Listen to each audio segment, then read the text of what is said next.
Hi friends, my name is Morgan with Compass Rose Astrology. This is our first video in a new series about all the sun signs through the zodiac, and today we're going to be starting off with Libra since it's Libra season, and I thought it was the most fitting to start with. So this is going to be a quick kind of Cliff Notes discussion on different aspects of the zodiac sign of Libra. We're going to go through all the qualities of it, along with some symbolism and some archetypal discussions about Libra, and kind of also include traits and how you can interpret this sun sign in a birth chart. So hopefully it has some value to you, and we shall just get started. So first off, Libra season is from the first day of the autumn equinox, which is September 22nd usually, to October 21st, 22nd, depends on when the sun actually goes into Scorpio. And it's also a masculine quality planet, or sign. It's not a gender assignment or anything, it's just a quality that it's more of a masculine, active, kind of, I wouldn't say aggressive, but like active and pursuing sign rather than passive feminine signs, or with those sort of qualities. And it's also of the element of air. It's one of the three air elements. So there's Gemini, Libra, and Aquarius.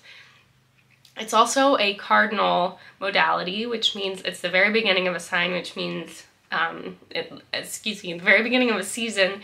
So Libra kicks off autumn. It's the initiator, basically, of this new season.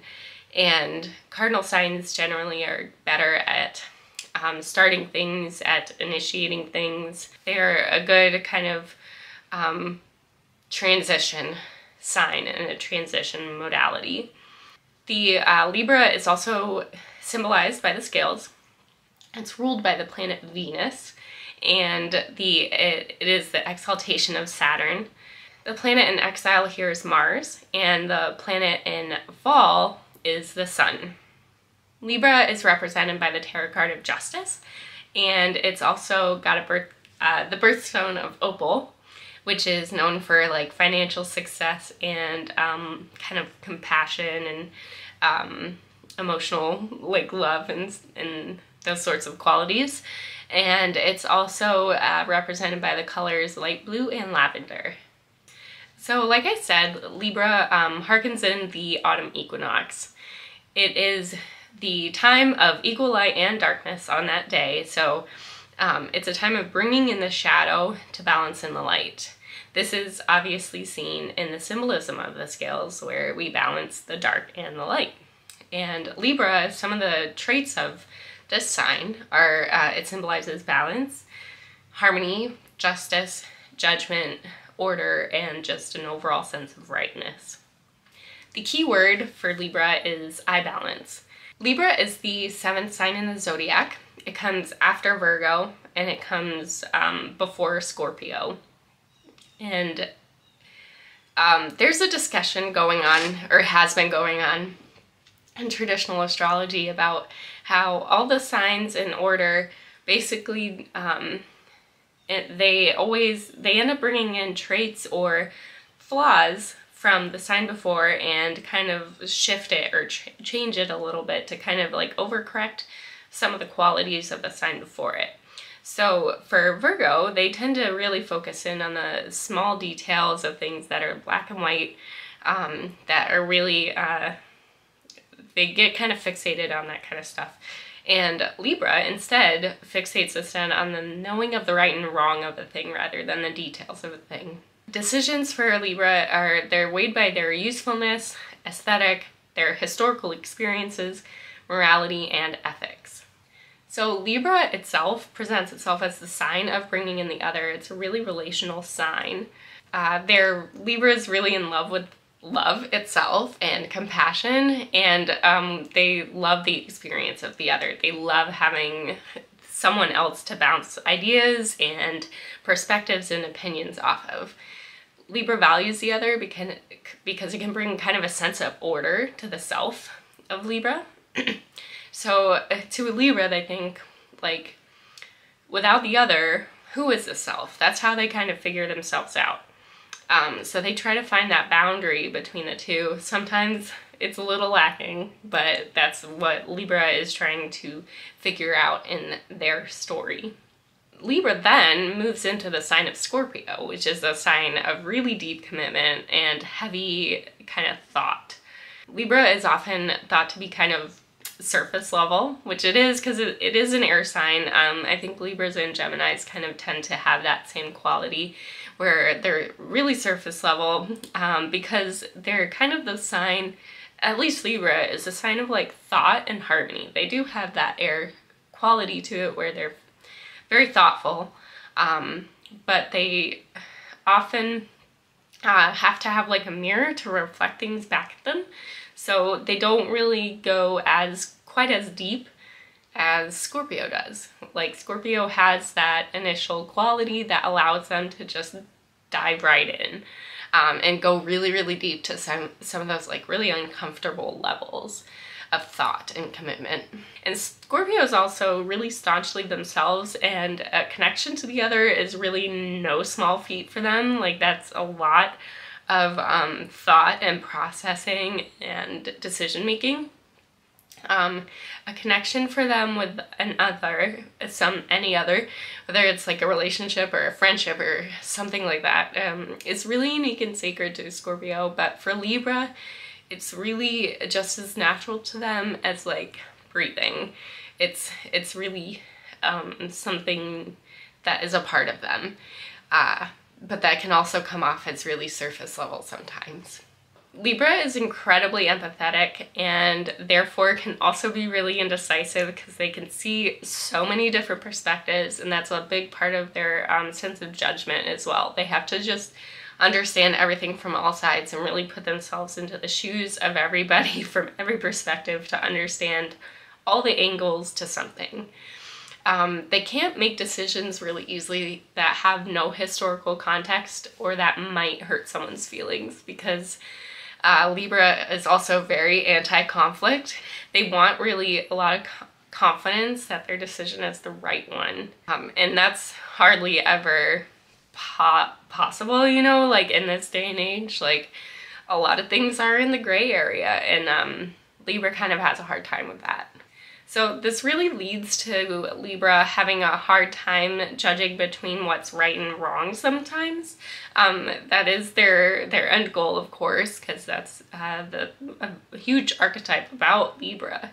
But to them, there's a story about when you die, that your sins are measured in a scale against a feather. And for Libras, this is kind of a literal way for them to interpret decision making. So you have the feather, which logically, you know, doesn't have that much, it has like negligible weight. And then sins, it's a very, to weigh a sin, like that doesn't have an actual physical weight. That's more of a conceptual kind of thing. And for Libra, that's kind of hard for them to wrap their minds around sometimes, because not everything is going to be as reasonable and straightforward and logical as they want it to. Sometimes there's like some aspects and morals and ethics that have to be weighed as well, and for Libra it's a little hard to understand all of those, or their goal is to understand all of those aspects, and sometimes it just takes a while for them to get there, which can lead to being indecisive or having that sort of quality sometimes. So that kind of also leads to how the sun is in Fallen Libra. So why is that? It's probably a kind of hard thing to hear when you're a Libra sun yourself, right? You're like, why does the sun not function well in the sign of Libra?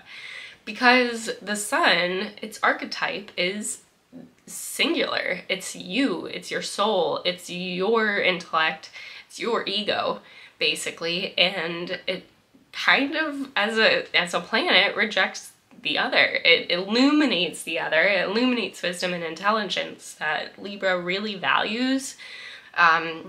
You know, as much as people like to say that Libra are airheads or kind of like flaky, they actually really are very they're very smart. They reflect things back at you, you know, like, so because that's how they feel like they have to fit in. But anyway, that's a little off on another tangent. But for the sun, it's very singular. It's about you, and Libra has a real hard time with that. Libra is relational. It's about the other. It's about the relating to someone else, and that's a big part of the sign. So that's why the sun doesn't function as well in this sign, because it has to consider others, and it kind of makes it a little harder for Libra to focus on themselves, which they need to do, but it just makes it a little harder.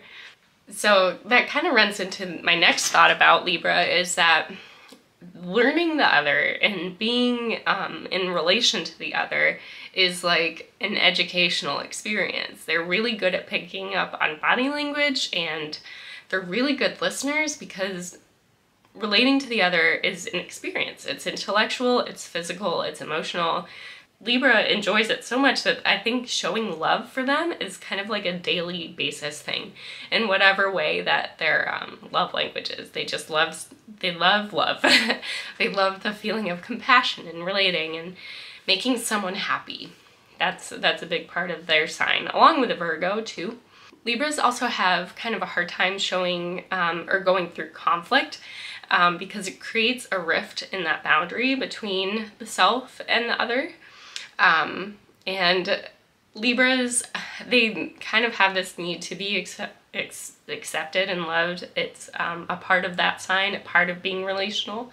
But this is often at the detriment of the genuine self that can make them appear maybe disingenuine. Often it's even at their own loss, you know. It can create resentment when they don't get to experience or express themselves authentically. It ultimately leads to them having hurt feelings at the expense of trying to not hurt other people's feelings. It often hurts their own feelings. They just sometimes have a hard time expressing their true self, because honestly, learning yourself it takes a while, and it takes Libra quite a while to actually experience the true self, unless they're really forced to go inwards and forced to be by themselves at an earlier age. That can sometimes lead to having that kind of breakthrough a little earlier on. So Libras themselves, they, in relation to the other air signs, Libras aren't as fast as Geminis. Geminis are super quick. Libras also aren't as independent and steadfast as Aquarius. They are really quick to initiate change, however, and they are happy to make moves as long as it's like harmonious, and they think that it will bring a better situation for all. If they are unsure, however, they will tend to ruminate or get stuck in really kind of like hysterical thought patterns that might just keep them ruminating, and that happens when they get really indecisive. So that's something that Libras need to kind of look out for a little bit. The archetype of justice can be seen in the sign of Libra. Libra is wisdom. Like I said earlier, it's not, they aren't total airheads like people sometimes like to say that they are. I'm sure, you know, some can be, but that's also at the expense of, you know, they're very relational. They like to make people happy, and sometimes it's a self-deprecating kind of joking manner, and sometimes they put all of their focus in relational experiences rather than intellectual experiences. So that can sometimes make them seem airheaded, but the overall, but that's another thought too, right? It's like that wisdom is not the same as intelligence, and Libra focuses mostly on wisdom. They hold the soul to rational decision making. Justice can be very cold and detached, which this sign can also be, which I think you can see that in the scales of Libra. We have this very relational, very loving, compassionate side, but when it comes to right and morality and ethics, Libra can really be very cold and very detached and very dependent when it's for the right thing. I recently watched Legally Blonde and I got this awesome Libra quote out of it. I don't know if that whole movie is very Libra or something. Beauty and wisdom, right? Aristotle said that law is reason free from passion. And Libra can definitely be that. When Libra detaches from passion, from that Venus, that Venusian aspect of the sign, they can become that cold sword of the law that must be upheld, even when others are faint of heart. You know, Libra will do that. They're very strong. Reason is a rational thought that must be carried out, and sometimes Libra will be that judge, jury, and executioner. So overall, if the sign of Leo is the sun, it's the king of the sky, then Libra would be the stars. They're the queen of the backdrop. They're happy to play support to your success or your exquisite tapestry. They want to help make it beautiful, and they want to make it right, you know? And Libra is, to me, as an example, Libra is the composition of music. It starts out as some sort of intellectual writing and then translates into something pleasing and emotionally captivating. And Libra can also be secretive. They can feel misunderstood. They're sometimes tricky in their truthful expression, but they're never tricky in their ideals. They're the sign of judgment, compassion, beauty, truth, and love. And they are the scales. Without them, the zodiac would be unbalanced. So that's all I have to say about Libra. I hope you found something useful in this video, and I would love to hear what you think about Libra. Like, are there any qualities that I might have missed? I tried to include stereotypes, negative personality traits and positive personality traits, and also some visuals and ways to relate to the sign, you know? So let me know what you think. I would love to hear some of your favorite traits or qualities about Libra and how you usually interpret the sign in a birth chart. And I will see you in my next video. Thanks, bye.